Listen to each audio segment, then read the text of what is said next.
ماہ شعبان کی اختصاص اور اس کی فضیلت کا بطور خاص انکار کرنا یہ کسی شخص کے علم میں کمی، مطالعہ میں کمی اور نقص ہو سکتا ہے۔ یہ حق نہیں پہنچتا کہ مطالعہ کی کمی، علم کی کمی کی وجہ سے کوئی چیز، کسی بدیہی حقیقت کا کوئی شخص انکار کر دے۔ اسی طرح بعض اوقات بعض لوگ، بعض سپیکرز، بعض سکولرز، بعض تبلیغ کرنے والے، خطاب کرنے والے بے دھڑک کہہ دیتے ہیں کہ شب برات کی کوئی حقیقت نہیں ہے، اور 15 شعبان معظم یعنی شعبان کے نصف شب کی، جو نصف شعبان کی اس مبارک رات کی کوئی فضیلت، کوئی اہمیت اور کوئی تخصیص نہیں ہے، بے دھڑک بیان کر دیتے ہیں کہ یہ بھی سراسر زیادتی، اسلام پر زیادتی اور اپنی جہالت پر پردہ ڈالنے کے مترادف ہے۔ حضور علیہ السلام نے فرمایا کہ آدھا علم ہے اپنی لا علمی کا اقرار کر لینا۔ اگر کسی کے علم میں ایک چیز نہیں ہے اور وہ کہے کہ میرے مطالعہ میں نہیں گزری، تو یہ بڑی تقویٰ کی بات ہے، اچھی بات ہے۔ اہل علم کا شیوا ہے کہ یوں کہے کہ میرے علم میں نہیں آئی، میرے مطالعہ میں نہیں آئی۔ یہ حق نہیں پہنچتا کہ کہے اس کی کوئی حقیقت نہیں۔ حضور علیہ السلام نے فرمایا، اور یہ سنن نسائی میں ہے، جس میں آقا علیہ السلام نے فرمایا اس مہینے میں اعمال اٹھائے جاتے ہیں اللہ کے حضور ماہ شعبان میں،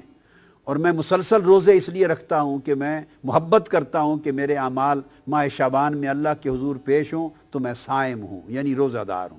اسی ضمن میں اگلی حدیث پیش کر رہا ہوں، جسے مسند ابو یعلا میں امام ابو یعلا نے روایت کیا ہے، اور ایسی سند کے ساتھ کہ جو سند متعون نہیں ہے، جس پر تان نہیں ہے جس سند پر، اور وہ بھی ام المومنین حضرت عائشہ صدیقہ رضی اللہ تعالیٰ عنہ روایت کرتی۔ آقا علیہ السلام نے فرمایا ان النبی صلی اللہ علیہ وآلہ وسلم کان یصوم شعبان کلہ، آقا علیہ السلام پورا ماہ شعبان روزے رکھتے۔ قالت قلت یا رسول اللہ صلی اللہ علیہ وسلم احب الشہور الیک ان تصومہ شعبان، سارے مہینوں سے زیادہ روزے رکھنے کے اعتبار سے رمضان کے بعد آپ کو ماہ شعبان اتنا کیوں پسند ہے، اتنا محبوب کیوں ہے؟ یہاں آقا علیہ السلام نے دوسرا جواب دیا،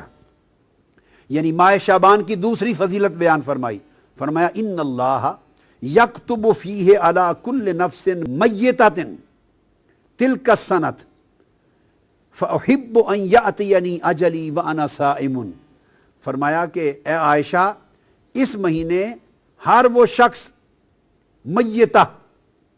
ہر وہ شخص جو مرنے والا ہے، جس پر موت آنی ہے، ہر مرنے والے شخص کی اس سال میں اللہ تبارک و تعالی وہ شخص لکھ دیا جاتا ہے۔ یعنی جس شخص کی 15 شعبان معظم کے بعد، اس مہینے کے بعد اگلے سال کے ماہ شعبان تک جس شخص کے لیے موت مقدر کر دی گئی ہے، لکھ دی گئی ہے، اور ملک الموت نے اس کی روح کو اگلے سال میں آ کے قبض کرنا ہے، آقا علیہ السلام نے فرمایا تو اس سال میں یہ لکھ دیا جاتا ہے کہ یہ لوگ ہیں جن کی روح اس سال میں قبض کی جائے گی۔ آقا نے فرمایا فأحب ان یأتینی اجلی وانا صائم، تو میں چاہتا ہوں کہ میری اجل جب آئے، یعنی میری اجل کا وقت جب لکھا جائے تو میں اس وقت روزے کی حالت میں ہوں، میں پسند کرتا ہوں اس بات کو۔ تو آقا علیہ السلام نے اس کی ایک اور فضیلت بیان کی، اور امام ترمذی نے حضرت انس بن مالک رضی اللہ تعالیٰ عنہ سے اپنے اسناد کے ساتھ روایت کی۔ آقا نے فرمایا کہ افضل صوم بعد رمضان شعبان لتعظیم رمضان، کہ رمضان کے بعد سب سے افضل روزے شعبان کے ہیں، اس لیے کہ شعبان کی تعظیم رمضان کی وجہ سے ہے، یا شعبان کی فضیلت رمضان کی وجہ سے ہے۔ اب ان دو حدیثوں کے بعد میں اس وقت نصف شب رمضان کے موضوع پر ترمذی شریف کی طرف آ رہا ہوں۔ صحیح بخاری اور صحیح مسلم سے عمومی شعبان کی فضیلتیں بیان ہو چکی، اب صحیح سیاہ ستہ کی معتبر کتاب جامع ترمذی، سنن ترمذی، اس کی طرف آ رہے ہیں۔ اس کا باب 39۔ اب وہ لوگ اس پر توجہ کریں جن کا یہ خیال ہے کہ شب برات کا اور 15 شب شعبان کا کوئی وجود، کوئی حقیقت اور کوئی فضیلت اور کوئی تخصیص نہیں ہے۔ انہیں چاہیے کہ کتب حدیث کھول کے پڑھیں، یا اساتذہ کے پاس، شیوخ کے پاس زانو تلمذ طے کریں قبل اس کے کہ وہ جھوٹے فتوے جاری کریں جہالت پر مبنی۔ باب 39 امام ترمذی نے باب قائم کیا ہے، باب ما جاء فی لیلۃ النصف من شعبان، 15ویں شب شعبان کی فضیلت میں باب قائم کیا امام ترمذی نے، اور عنوان ہی یہ شب نصف شعبان قائم کیا اس عنوان کے ساتھ۔ اور آگے پھر امام ترمذی نے حدیث نقل کی ہے، جس حدیث کی راوی پھر ام المومنین حضرت عائشہ صدیقہ رضی اللہ تعالی عنہ ہیں، اور ان سے روایت کیا ہے حضرت عروہ نے عن عروۃ عن عائشہ رضی اللہ تعالی عنہ قالت فقدت رسول اللہ صلی اللہ علیہ وآلہ وسلم لیلۃ فخرجت فاذا هو بالبقیع۔ اب یہاں دو باتیں ثابت ہوں گی۔ ام المومنین عائشہ صدیقہ رضی اللہ تعالیٰ عنہ فرماتی ہیں اس 15 شعبان کی رات تھی، جسے ہم شب برات کہتے ہیں، یہ 15 نصف شعبان کی رات تھی۔ میں نے اچانک رات کو دیکھا کہ آقا علیہ الصلوۃ والسلام اپنے بستر مبارک پہ آرام فرما نہیں تھے۔ جب میں نے دیکھا کہ بستر پہ آرام فرما نہیں ہیں تو میں فوراً گھر سے نکل پڑی آپ کی تلاش میں۔ جب تلاش میں نکلی تو فیضا ہوا بالبقیع، میں نے آقا علیہ السلام کو جنت البقیع یعنی بقیع کے قبرستان میں پایا۔ یہاں سے دو باتیں ثابت ہوئیں، ایک امام ترمذی کا 15 شعبان کی شب کے عنوان سے پورا باب قائم کرنا، اور سیدہ عائشہ صدیقہ رضی اللہ تعالی عنہا سے آقا علیہ السلام کی اس سنت کو روایت کرنا کہ 15 شعبان کی شب اٹھ کر عبادت کرنا آقا علیہ السلام کی سنت تھا بطور خاص۔ اور صرف عبادت نہیں، اس شب آقا علیہ السلام قبرستان تشریف لے گئے، جنت البقیع میں تشریف لے گئے۔ تو دو سنتیں ثابت ہوئی۔ بعض لوگ اس مغالطے میں بھی مبتلا ہیں، اور میں نے پڑھا ہے بعض اخبارات میں، بعض لوگوں نے کہہ دیا کہ قبرستان جانا اور فاتحہ کرنا بھی اس رات میں کہیں ثابت نہیں ہے۔ تو دیکھیے یہ سنن ترمذی کے باب سے ثابت ہے، آقا علیہ السلام کی سنت سے ثابت ہے کہ عائشہ صدیقہ رضی اللہ تعالی عنہ نے آپ کو جنت البقیع میں پایا، اور جب آپ ان کے پاس پہنچی تو آقا علیہ السلام نے فرمایا اکنت تخافین ان یحیف اللہ علیک ورسولہ، اے عائشہ صدیقہ رضی اللہ تعالیٰ عنہ دوڑتی دوڑتی مجھے تلاش کرنے کے لیے آئی ہو، تمہارا کیا خیال ہے اللہ اور اللہ کا رسول تمہاری حق تلفی کرے گا؟ اب یہاں ایک بڑا لطیف نکتہ ہے، ان کو ایک گمان گزرا تھا جس کو آگے بیان کرتی ہیں، قلت یا رسول اللہ انی ظننت انک اتیت بعد نسائک، یا رسول اللہ صلی اللہ علیہ وسلم مجھے خیال گزرا، گمان گزرا کہ شاید آپ کسی اور زوجہ مطہرہ کے حجرے میں تشریف لینے گئے ہوں۔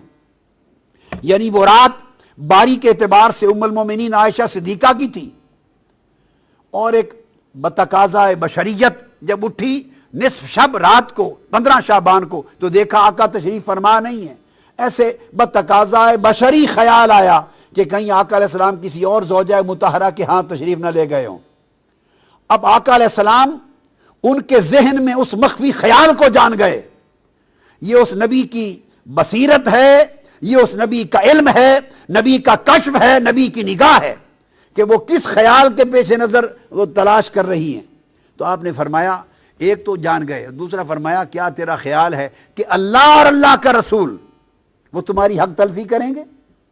یعنی اٹھے آقا علیہ السلام تھے، تلاش حضور کی ذات کی ہو رہی تھی، مگر آقا علیہ السلام نے ان کا گمان جو آقا علیہ السلام کے بارے میں تھا اس پر اللہ کا اسم شامل کر کے فرمایا کیا تیرا خیال ہے کہ اللہ اور اللہ کا رسول حق تلفی کریں گے؟ یہ نہیں فرمایا کہ رسول حق تلفی کرے گا، نہیں، بلکہ فرمایا کہ اللہ اور اللہ کا رسول ایسا کریں گے۔ اور رسول کی نسبت سوء ظن اللہ کی نسبت سوء ظن ہوتا ہے، رسول کا ادب اللہ کا ادب ہوتا ہے، اور رسول سے حسن ظن اور حسن ادب اللہ کے ساتھ حسن ظن اور حسن ادب ہوتا ہے۔ یہ مقام رسالت کا بھی اشارہ فرما دیا۔ انہوں نے جب عرض کیا یا رسول اللہ مجھے یہ گمان گزرا کہ شاید آپ کسی زوجہ مطہرہ کے ہاں تشریف نہ لے گئے ہوں، تو اس پر آقا علیہ السلام نے فرمایا نہیں، بات یہ ہے عائشہ، فقال ان اللہ عز وجل ینزل لیلۃ النصف من شعبان، کہ جب شعبان کی 15ویں کی رات آتی ہے تو اللہ تبارک و تعالی الی السماء الدنیا، آسمان دنیا کی طرف ایک خاص شان کے ساتھ نازل ہو جاتا ہے۔ اب آپ دیکھیے یوں تو آسمان دنیا کی طرف ہر رات کے پچھلے پیر نازل ہوتا ہے، تو جب نصف شعبان کی رات کی تخصیص فرمائی تو اس کا مطلب ہے اس رات کسی اور شان کے ساتھ بڑی عظیم مغفرت کے اعلان کے ساتھ، عظیم رحمتوں کے اعلان کے ساتھ، عظیم عطا اور سخا کے اعلان کے ساتھ اترتا ہے، اتر آتا ہے فَيَغْفِرُ لِأَكْثَرَ مِنْ عَدَدِ شَعْرِ غَنَمِ كَلْبٍ۔ تو ایک قبیلے کا ذکر کیا جن کے پاس بہت بکریاں ہوتی تھی، فرمایا وہ قبیلہ جس کے پاس دنیا میں سب سے زیادہ بکریاں ہیں، ان بکریوں کے اوپر جتنے بال ہیں ان بالوں سے بھی بڑھ کر اس رات اللہ میری امت کی بخشش فرما دیتا ہے۔ اس لیے اس کو شب برات کہتے ہیں کہ اس رات دوزخ سے آزادی ہوتی ہے، برات ہوتی ہے، بخشش کا اللہ کی طرف سے اعلان ہوتا ہے۔ اور اس کے بعد امام ترمذی روایت کرتے ہیں وفی الباب عن ابی بکر الصدیق، اسی باب میں اسی موضوع پر یہ حدیث سیدنا ابو بکر صدیق رضی اللہ تعالیٰ عنہ نے بھی روایت کی ہے۔ تو 15 شعبان کی رات کی اہمیت حضور کی سنت سے ثابت ہوئی، سیدنا صدیق اکبر کی روایت سے ثابت ہوئی، اور ام المومنین حضرت عائشہ صدیقہ رضی اللہ تعالیٰ عنہ کی روایت سے، جسے امام ترمذی نے مستقل باب قائم کر کے بیان کیا۔ سنن ابن ماجہ اس کا باب سن لیجئے، باب ما جاء فی لیلۃ النصف من شعبان، 15ویں شعبان کی رات کے بارے میں بیان، یہ امام ابن ماجہ نے روایت کیا، اور یہ روایت کرتے ہیں سیدنا علی ابن ابی طالب رضی اللہ تعالیٰ عنہ سے، اب وہ راوی ہیں۔ سیدنا مولا علی مرتضیٰ روایت کرتے ہیں قال قال رسول اللہ صلی اللہ علیہ وآلہ وسلم اذا کان لیلۃ النصف من شعبان،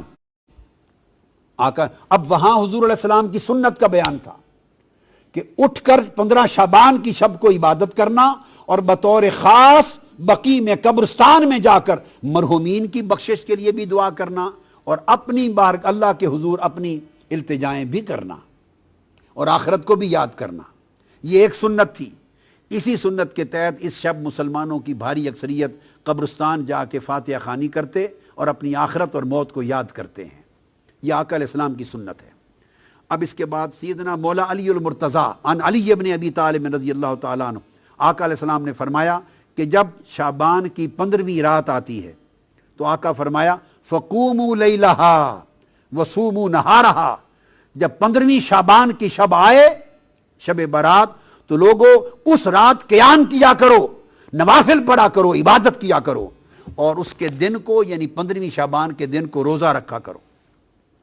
کیوں؟ پھر آقا علیہ السلام نے سبب بیان کیا، فرمایا فَإِنَّ اللَّهَ يَنزِلُ فِيهَا لِغُرُوبِ الشَّمْسِ إِلَى سَمَاءِ الدُّنْيَا۔ اب فرق یہ ہے، ہر رات اور 15ویں شعبان کی رات میں فرق یہ ہے، ہر رات اللہ تعالیٰ نصف شب کے بعد جب آخری حصہ رات کا 1/3 رہ جاتا ہے تو آخر شب اپنا نزول اجلال فرماتا ہے، نزول رحمت فرماتا ہے، اور اس وقت آسمان دنیا پہ آ کے بندوں کی بخشش کے لیے ندا فرماتا ہے۔ یہ آخر شب ہے۔ اور 15 شعبان کی رات کی خصوصیت یہ ہے، آقا نے فرمایا ینزل فیہا لغروب الشمس الی سماء الدنیا، کہ ادھر سورج غروب ہوتا ہے 14ویں شعبان کا، تو غروب آفتاب کے ساتھ ہی اللہ تعالیٰ آسمان دنیا پر اپنی شان قدرت کے ساتھ نزول اجلال فرماتا ہے، اور طلوع فجر تک اللہ تعالیٰ انسانوں کے قریب آسمان دنیا پر آ کر لوگوں کی بخشش و مغفرت کا سامان فرماتے رہتے ہیں۔ فَيَقُول، اور اللہ پاک فرماتا ہے اَلَا مِن مُسْتَغْفِرٍ لِّي فَأَغْفِرَ لَهُ۔ 15 شعبان کی شب اللہ پاک غروب آفتاب کے بعد سے اعلان فرمانا شروع کرتے ہیں، ہے کوئی مجھ سے استغفار کرنے والا، گناہوں کی معافی مانگنے والا، سو میں اس کو معاف کر دوں۔ الا مسترزقن فارزقہ، ہے کوئی مجھ سے رزق طلب کرنے والا، سو میں اس کے رزق میں وسعت عطا کر دوں۔ الا مبتلن فاعافیہ، ہے کوئی مصائب و آلام میں مبتلا شخص مجھ سے مانگے سو میں اس کو عافیت عطا کر دوں۔ الا قضا الا قضا، ہے کوئی ایسا شخص، ہے کوئی ایسا شخص، یہ کہہ کے اللہ پاک اعلان فرماتا رہتا ہے اور اپنی عطا اور سخا کے دامن کو پھیلاتا رہتا ہے حتیٰ یطلع الفجر، حتیٰ کہ فجر طلوع ہو جاتی۔ یہ امام ابن ماجہ نے باب قائم کیا۔ کثرت کے ساتھ اس سبجیکٹ پر احادیث آئی ہیں اور ائمہ حدیث نے ابواب قائم کیے ہیں کہ یہ گمان کرنا کہ اس کی کوئی حقیقت اور بنیاد نہیں، یہ سوائے جہالت اور لا علمی کے اور کتب حدیث اور ذخیرہ حدیث سے بے خبر ہونے کے اور کسی چیز پہ دلالت نہیں کرتی۔